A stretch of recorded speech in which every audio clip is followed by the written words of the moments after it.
तो हम लोग मंदिर से निकल के अब माना गांव यहाँ आ गए हैं। तो माना गांव उत्तराखंड के चमेली जिले में ही है और बद्रीनाथ से ये 5 किलोमीटर दूरी पर है।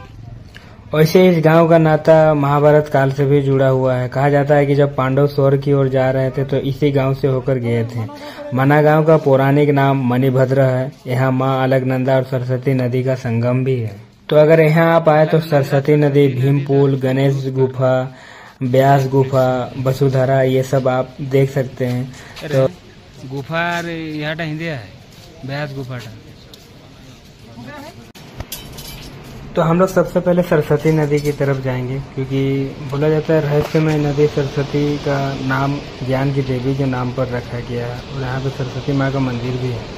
और यह बिल्कुल सही है कि इसके तट पर भारत के सबसे महान महाकाव्यों में से एक महाभारत की रचना की गई थी। इस नदी को गुप्त महागामिनी या छिपी हुई नदी के नाम से भी जाना जाता है, क्योंकि यह अपने उद्गम से लगभग 100 मीटर की दूरी पर बहती है और यह फिर माना में केशव प्रयाग में अलकनंदा में विलीन हो जाती है। मिथक के अनुसार नदी का कलकल बहता प्रभाव वेद व्यास को महाभारत पर ध्यान केंद्रित करने से रोक रहा था और इसीलिए उन्होंने शोर मचाने वाली नदी को गायब हो जाने का श्राप दिया था। तो सरस्वती नदी तो आपने देख लिया, तो यहाँ एक भीमपुल भी है। तो यहाँ जब भी आप आइएगा तो भीमपुल आपको जरूर नजर आएगा। कहा जाता है पांडव इसी मार्ग से होते हुए स्वर्ग गए थे। यहाँ 2 पहाड़ियों थी जिसके बीच में खाई थी और इसे पार करना बहुत मुश्किल था। उस समय भीम ने यहाँ 2 बड़ी शिलाएं डालकर पुल बनाया था। आज भी लोग इसे स्वर्ग जाने का रास्ता समझकर इस रास्ते पर जाते हैं। माना में एक चाय की दुकान है जिसके बोर्ड पर लिखा है भारत का आखिरी चाय दुकान। दूर दूर से आए यहाँ लोग इस दुकान के सामने खड़े होकर फोटो खिंचवाते हैं और इस गांव से आगे कोई रास्ता नहीं जाता। थोड़ा आगे भारतीय सेना का कैंप है। माना गांव सरस्वती नदी में हिंदुस्तान की प्रथम चाय दुकान यहाँ पे है और यहाँ पे और एक प्रथम दुकान। तो इससे ठीक और आगे की यात्रा अगर करेंगे तो माना गांव से लगभग 10 किलोमीटर शायद कुछ दूरी पर एक वसुधरा झरना है। यह झरना करीब 400 फीट की ऊंचाई से गिरता है और इसकी झलधारा गिरते समय मोतियों की तरह दिखाई देती है और यहाँ आकर आपको स्वर्ग के सम्मान एक महसूस होगा।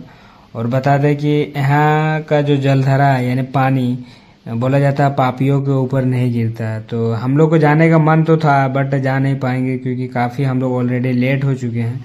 तो चलिए आप सबको ब्यास गुफा और गणेश गुफा के दर्शन करवा देते हैं और उससे पहले मैं कुछ दूरी पैदल चल लेता हूँ। देख सकते हैं अभी भी बन ही रहा है क्योंकि यहीं से क्या बोले पांडव इसी रास्ते से स्वर्ग लोक की तरफ गए थे। तो उन लोग की देख सकते हैं प्रतिमा बनाते हुए ऊपर तक पहुंचा रहे हैं।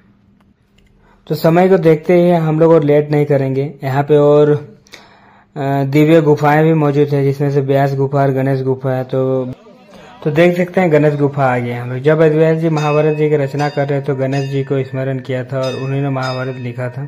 तो गणेश जी ने एक छोटी सी गुफा में बैठकर पूरी महाभारत वेदव्यास जी के कहने पर लिखा था। आज गणेश गुफा के नाम से जाना जाता है। कहा जाता है कि गणेश जी जब अपना कार्य कर रहे थे तो सरस्वती नदी को अपने ध्वनि काम करने को कहा, लेकिन सरस्वती जी के नहीं रुकने पर भगवान गणेश ने उन्हें श्राप दिया, जिसके बाद से आज से किसी को नहीं दिखेगी।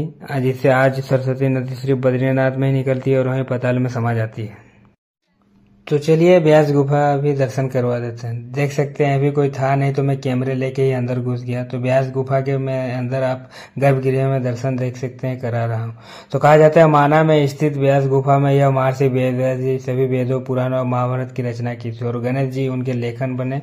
आज भी उस गुफा को देखने से लगता है कि वहाँ बहुत सारे ग्रंथ रखे हुए हैं। मान्यता है कि वेदव्यास जी इसी गुफा में रहते थे। वर्तमान में इस गुफा में व्यास जी का मंदिर बना दिया।